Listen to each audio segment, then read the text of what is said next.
سلام كما يتصنحوا فتواتن كبراتن تخطاتل تددوي تي في نساء زدالنا لكم حصرتن وانا زيناتات جنا لكم قريبنا لنا فتكتاتلنا عدمنايو بكندي ارسنه تلتاتهم فليمنا لنا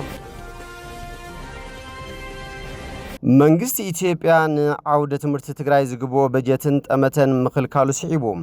ኣብ ስርዓተ ትምህርት ትግራይ ከቢድ ሓደጋ ገጢሙ ከምዘሎ ቢሮ ትምህርት ትግራይ አፍሊቶም ቢሮ ባህልን ቱሪዝምን ትግራይ ንኸባቢያዊ መጎብነይቲ ርክክብ ሙያዊ መለለይ ክዳንን ዲጂታል መለለይ ካርድን አካይዶም ኣብ ሓደ ገዳም ዝተፈነወ ናይ ሞርታር መጥቃዕቲ ብዙሓት ሰባት ተቐቲሎም ሓድሽ መራሒ ኢራን ልቢ ኢራናውያን ይመቃቀል ከም ዘሎ ተሓቢሩ ፕሬዝዳንት ጠይብ ኤርዶጋን ምጥሓስ ክላ ኣየር ቱርኪ ምኹኒ ክኸውን ከም ዘይኽእል ተዛሪቦም ናብ ዝርዝሩ ሰጊርና ኣለና ምስዕለታዊ ዜናታት ቢንያም ሓድሽ ሰናይ ምክትታል መንግስት ኢትዮጵያን አውደ ትምህርት ትግራይ ዝግቦ በጀትን ጠመተን ምክልካሉ ሲዒቡ ኣብ ስርዓተ ትምህርት ትግራይ ከቢድ ሓደጋ ገጢሙ ከም ዘሎ ቢሮ ትምህርት ትግራይ ገሊጹ ዓለም ለኸ መሻርክትና ነዚ ክፍተት ንምቅላል ህጹጽ ፋይናንሳዊ ደገፍ ክገብሩን ፌደራላዊ መንግስት ኢትዮጵያ ድማ ንትግራይ ዝተመደበሉ በጀት ብቁልጡፍን ሙሉእ ብሙሉእን ንኽለቅቕ ኣብ ልዕሊኡ ዲፕሎማስያዊ ጸቕጥን ክገብሩን ህጹጽ ጻውዒት ተቕሪቡሎ ቢሮ ትምህርት ትግራይ ሓላፊ ቢሮ ትምህርት ትግራይ ዶክተር ኪሮስ ጉዕሽ ከም ዝገለጽዎም መንግስት ፌደራል ሕገ መንግስት ብዝፈቀዶ ብስሩዕ ዝተመደበ ባጀት ትግራይ መሓዙ ምስ መትከላት ሕገ መንግስታዊ ምዕርይነትን ፊስካላዊ ፌደራሊዝምን ከምኡውን ኣብ ስምምዕ ፕሪቶሪያ ዝተዘርዘሩ ቃል ኪዳን ድሕሪ ኩናት ምሕዋይን ኣወሃባ ኣገልግሎትን ዝጻረር ምዃኑ ገሊጾም ቢሮ ትምህርት ትግራይ ህጹጽ ፍታሕ ብዝብል ናብ ሚኒስትር ትምህርትን ኮሚሽን ሓደጋን ድልውነትን ካልኦት ኣካላትን ኣብ ጽሓፎ ቁሉዕ ደብዳበም ንዓውደ ትምህርቲ ናብ ሓደጋ ዝእቱ ምክልካል በጀት ብህጹጽ ፍታሕ ክናደየሉ ጻውዒት ተቕሪቡሎም ዓውደ ትምህርቲ ትግራይ ፈለማ ብሰንኪ ጽዕንቶ ለበዳ ሕማም ኮረና ቀጺሉ ድማ ብሰንኪ ዝነበረ ጀኖሳይዳዊ ኩናት ንሰለስተ ዓመትን መንፈቕን ኣብያተ ትምህርቲ ተዓጽየን ተምሃሮ ካብ ማኣዲ ትምህርቲ ርሒቆም ኣብያተ ትምህርትን መሰረተ ልምዓት ትምህርትን ከቢድ ዕንወት ዝወረደሉ ኣብ መምሃራንን ተምሃሮን ማሕበራውን ስነ ኣእምራውን ጉድኣት ዝበፅሓሉ ኩነታት ተፈጢሩ እዩ ዝበለ ቢሮ ትምህርቲ ትግራይ ሳላ ሓገዝ ዓለም ለኸ መዳረግትና ኣብ መላእ ዓለም ዝርከቡ ተጋሩን ጻዕራ መምሃራንን ተሓዊሶምዎም ዝሓለፉ 2 ዓመትን መንፈቕን ውሱን ዳግመ ህንጸት ኣብያተ ትምህርትን ምምላእ ናውቲ ትምህርትን ተገይሩ ኣብ ትሕቲ ግዜያዊ ምሕዳር ትግራይ ዝርከባ ኣብያተ ትምህርቲ ተኸፊተን ግልጋሎት ምሃብ ጀሚረን መንባረን ይገልጽ ይኹን እምበር ኣብዚ ሕጂ ሰዓት መንግስት ፌደራል ንትግራይ ዝግባእ ሕገ መንግስታዊ በጀት ብምኽልካሉ እቶም መዓት ጸገም ተጻዊሮም ዛጊድውን ኣብ ስራሕ ዘሎ መምሃራንና ዝፍትን መሃያ 16 ሸዋርሕ ካብ ዘይምኽፋሉ ብተወሳኺ ካብ ወርሒ ጥቅምቲ ተትሒዙ መሃያ መምሃራንን በጀት ትምህርትን ክዕጾ ብምግባሩ መምሃራንናን ስድሮኦምን ጸገም ተቃሊዖም ኣለዉ ምግቢ ክራይ ገዛን ሕክምናዊ ወጻእታትን ንምሽፋን ተጸጊሞም ከም ዘለዉ እውን ብሓፈሻውን ዓውደ ትምህርቲ ትግራይ ንኸቢዱ ውድቀት ዝዳርግ ጸገም ገጢምዎ ከም ዘሎ እዩ ገሊጾም ብተወሳኺ ምግዳብ እዚ በጀት ትምህርቲ ንኮንቬንሽን ዓለም ለኸ መሰለ ህጻናት UNCRCን ንመትከላት ሸቶታት ዘላቕ ልምዓት SDG ብዝጓነጽ መንገዲ ድሕረ ኩናት ንዝነበረ ምንቅቃሕን ሓገዝ ዓለም ለኸ ማሕበረሰብ ሽርሽርን ንህፃናት ትግራይ ዓለም ለኻዊ መሰላት ምምሃር ዝጻባእን ተግባር ከም ዝኾነ ገሊጹሎም ስለ ዝኾነ ማሕበረሰብ ዓለም መዳርግትና ኮነ መንግስት ፌደራል ብመሰረት ሕገ መንግስታዊ ድልድል በጀትናን መትከላት ስምዕነት ፕሪቶሪያን ዝተኣገደ በጀት ትምህርቲ ክልቀቕ ህጹጽ ፋይናንሳዊ ሓገዝ ክግበር ስሩዕ ከይዲ ምምሃር ምስትምሃር ብንቡር ክቕጽል ንተግባራውነቱ እወንታዊ ጽዕንቶ ክገብሩ ጸዊዖሎም ቢሮ ትምህርቲ ትግራይ ኣብ ዝጸሓፎ ደብዳበ ቢሮ ባህልን ቱሪዝምን ትግራይ ንከባቢያዊ መጎብነይቲ ርክክብ ሙያዊ መለለይ ክዳንን ዲጂታል መለለይ ካርድን አካይዱ እዚ ድማ ንሸውዓተ ማሕበራት ከባቢያዊ መጎብነይቲ ኣምባሳደራት መስሕብ ቱሪዝምን ምግባር ዝዓለመ ስነ ስርዓት ምዃኑ ተገሊጹሎም ኣብ ትግራይ ጠንካራ ስርዓተ ምጉብናይ ምስ እኹል ፍልጠትን ክእለትን ዘመናዊ ደንቢ ክዳንን ዲጂታል ካርድን ክህልዎም እንትግበር ስርዓት መስሕብ ቱሪዝም ሕጋዊ መስርሕ ንክኽተል ሓጋዛይ ምዃኑ እውን ተገሊጹሎም ኣብ ዓውዲ ቱሪዝም ትግራይ ዘለዉ ጸጋታትን ፈተናታትን መሰረት ብምግባር ድማ ላዕለዎት ኣመራርሓ ቢሮ ባህልን ቱሪዝምን ኣብ ዝተረኸብሉ ምስቶም ኣካላት ዘተተኻይዱ እዩ ኣብ ሓደ ገዳም ዝተፈጸመ ናይ ሞርታር መጥቃዕቲ ብዙሓት ሰባት ተቐቲሎም ተባሂሉ ኣብ ክልል ኣምሓራ ዞባ ደቡብ ወሎ ወረዳ መሃል ሳይንት ኣብ ዝርከብ ገዳም ርእሰ ኣድባራት ወታዕካ ነገስት አትሮንስ ማርያም ብስተፈጸመ ደብዳብ ከቢድ ብረት 6 ሰባት ከም ዝተቀተሉን ልዕሊ 20 ከም ዝተጎድኡን ምምሕዳርቲ ገዳምን መስኻኽር ዓይንን ገሊጾም እቲ ብቀዳም 28 ለካቲት 2018 አቋጽራ ንጉስ ሰዓት 3 ፈረቃን ኣብ ልዕሊ እቲ ገዳም ናይ ሞርታር መጥቃዕቲ ከም ዝተፈጸመ ናይቲ ገዳም መሓዳሪ መክብብ አባ ገብረ እግዚአብሔር ኃይለ ማርያም ሓቢሮም በቲ ቀዳም ድሕሪ ቅዳሴ ዘጋጠመ መጥቃዕቲ ፈለስቲ ዲያቆናትን ተማሃሮ ናይቲ ገዳምን ከም ዝተቀተሉ አመሓዳርቲ ገዳም ሓቢሮም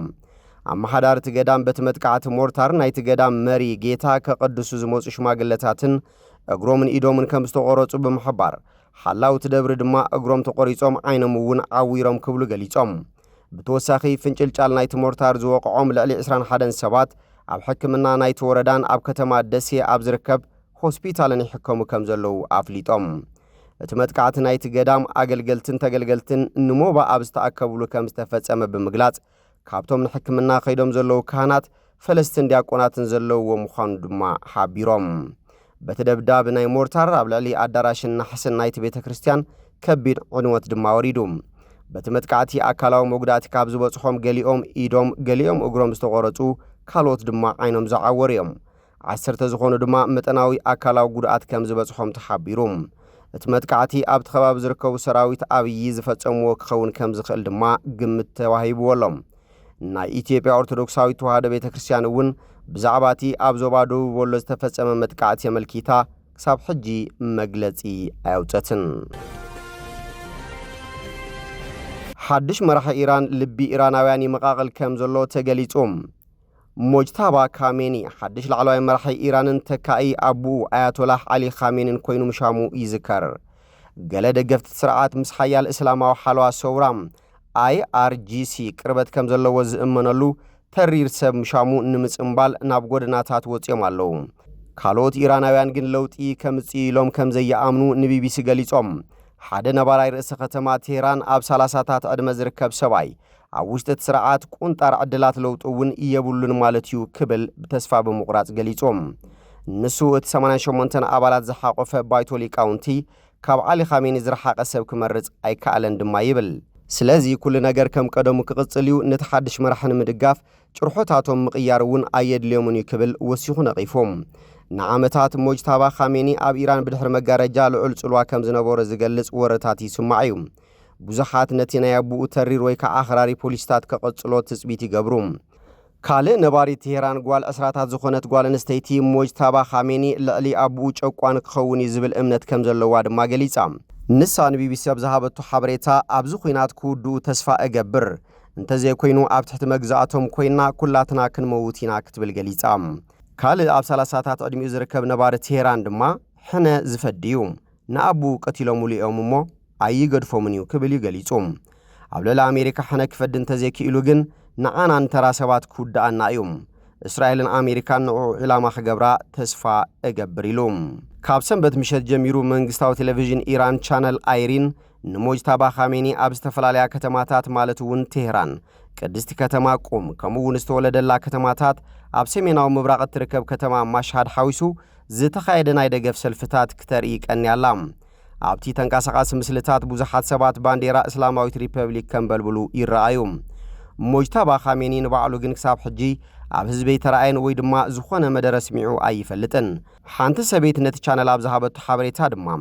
ኣዚና ሕጉሳት ኢና ሳላ ባይቶ ጸሓፍቲ ኢድ ኣምላኽ ይሕልወና ኣሎ ኻሜኒ ሎሚ እውን መርሐይና እዩ ክትብል ገሊጻ ካልእ ሰበይቲ ድማ ካብዚ ዝሓሸ ክኸውን ኣይኽእልን እዩ ልብና ብሓጎስ ተመልዩ ክትብል ገሊጻ ቢቢሲ ፐርሺያን ቢቢሲ ቨሪፋይን እውን ብሰንበት ምሸት ኣብ ማሕበራዊ መራኸብታት ዝተዘርግሐ ቪድዮ ሓቅነቱ መርሚሮም ንሞጅታባ ኻሜኒ ኣብ ዝቃወም ሰልፊ ሞት ንሞጅታባን ሞት ንዑኡን ዝብሉ ጭርሖታት ከምኡውን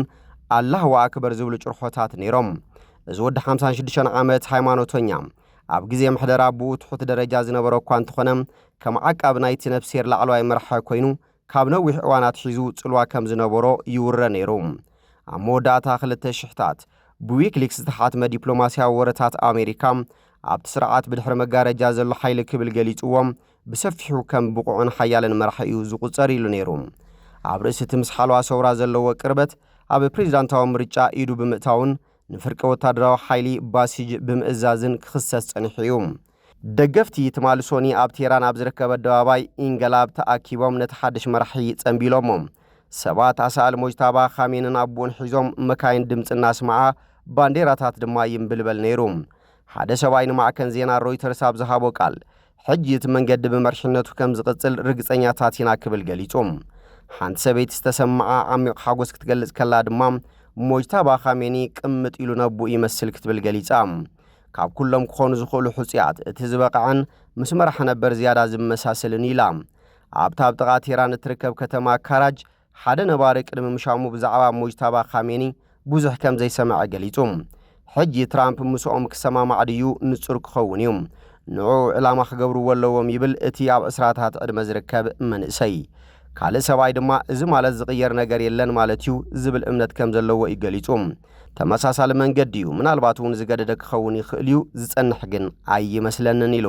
ኣብ መጀመርታ ናይ ሰሙን ፕሬዚዳንት ኣሜሪካ ዶናልድ ትራምፕ ኣብ ምምራጽ ሓድሽ ላዕለዋይ መራሒ ኢራን ተርኡ ክጻወት ከም ዝደለየን ሞጅታባ ኻሜኒ ድማ ቅቡል ከም ዘይኮነን ገሊጹ ነይሩ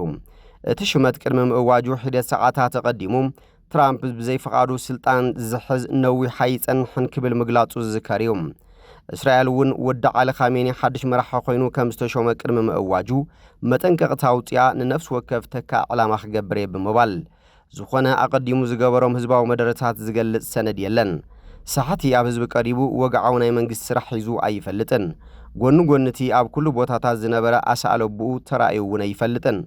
ነብሴር ኣያቶላ ካብቲ ኣብ ሶብራ 1979 ካብ ስልጣኑ ዝተኣለየ ውርሻዊ ስርዓት ንግስነት ክቁጠብ ስለ ዝደለየ ካብቲ ተኸታታሊ ስርዓት ከም ዘውፅኦ ይንገር መብዛሕቶም ኢራናውያን ድምፁ እኳ ሰሚዖም ኣይፈልጡን ገለ ምልክታት ኣረኣእዩ ግን ይፍለጥ እዩ ኣብዚ ተሪር መስመር እምነት ዘለዎም ንስርዓቶም ንምክልኻል ንነብሶም ሰብ መትከል ዝብሉ ማእኸል መድረኽ ኣብ ዝሕዝሉ ዘለዉ ህሞት እዚ ሕጂ እውን ዝተፈለየ ተርእዮ ክወስድ ይኽእል እዩ ዝብል ድምፅታት ኣለዉ ምስ ኻሜኒ ቅርበት ዘለዎ ፖለቲከኛ ዓብዱረዛ ዳቬሪ ኣብ ቀረባ እዋን ምስ ኒውዮርክ ታይምስ ኣብ ዝገበሮ ቃለ መሕተት ኣዝዩ ገስጋስን ንተረርቲ ሰልፈኛታት ንጎኒ ዝግልፍን ክብል ገሊጽዎም ንሱ ምስቲ ማሕበራዊ ናጽነታት ኣብ ንግስነታዊ ስርዓት ዘስፍሐ ወራሲ ዓራት ስዑድ ዓረብ መሐመድ ቢን ሳልማን ኣመሳሲሉ ገሊጽዎም ፕሬዚዳንት ቱርኪ ጠይብ ኤርዶጋን ምጥሓስ ክለኣየር ቱርኪ ሙኽኒ ክኸውን ኣይኽእልን ክብል ተዛሪቦም ፕሬዚዳንት ቱርኪ ረሲብ ጠይብ ኤርዶጋን ኢራን ክለኣየር ቱርኪ ክትጥሕስ ሙኽኒ ክኸውን ከም ዘይኽእል ብምጥንቃቕ ኣብ ልዕሊ ሃገራት ናይቲ ዞባ ዝፍጸም መጥቃዕቲ ንማንም ከም ዘይሕግዝ ገሊጹ ኤርዶጋን ምስ ፕሬዚዳንት ኢራን ማሱድ ፐዜሽኪያን ኣብ ዝገበሮ ናይ ቴሌፎን ርክብ ቱርኪ እቲ ኹናት ደው ክብል ንምሕጋዝ ኣፋፌት ዲፕሎማሲ ክትከፍት ትጽዕር ከም ዘላ ተዛሪቡ እቲ ፕሬዚዳንት ማልምሸት ኣብ ዝተኻየደ ኣኼባ ካቢነ ሚኒስትራት ዋላ እኳ ልባዊ መጠንቀቕታ እንተሃብና ንምሕዝነት ቱርኪ ኣብ ሓደጋ ዝእቱ ኣዝዩ ጌጋን ቀስቃስን ስጉምትታት ይውሰድ ኣሎ ክብል ገሊጹ ምክልኻል ኣየር ኔቶ ትማል ሶኒ ናብ ክልል ኣየር ቱርኪ ዝኣተወ ካልኣይ ባላስቲክ ሚሳኤል ኢራን ከም ዘውደቐ ገሊጹ ቱርኪ ካልኣይ ዝዓበየ ሰራዊት ኔቶ ዘለዋ ኮይና ኣብቲ ምስ ኢራን ዘዳወባ ቦታታት ን500 ዓመታት ብሰላም ነቢራ ካብ ኣባል ሃገራት ኔቶ ምስ ኢራን ዓሚቕ ዝምድና ዘለዋ ቱርኪያ ኤርዶጋን ከምቲ ኣብ ዩክሬን ቃዛ ኾነ ካልኦት ቦታታት ዝገበሮ ኣብዚ ጉዳይ እውን ነብሱ ከም መንጎኛ ገይሩ እዩ ዘቐምጣ ዘሎም እምበር ከስፍትዋትን ክቡራትን ተኸታተልቲ ደደቢት ቲቪ ነሰዓት ዘዳልናልኩም ዜናታት ነዚኦም ይመስሉ ስለትምክታልኩም ኣመስጊና ብኻልኦት ክሳብ ንራኸበ ሰሰናይ ንዓኹም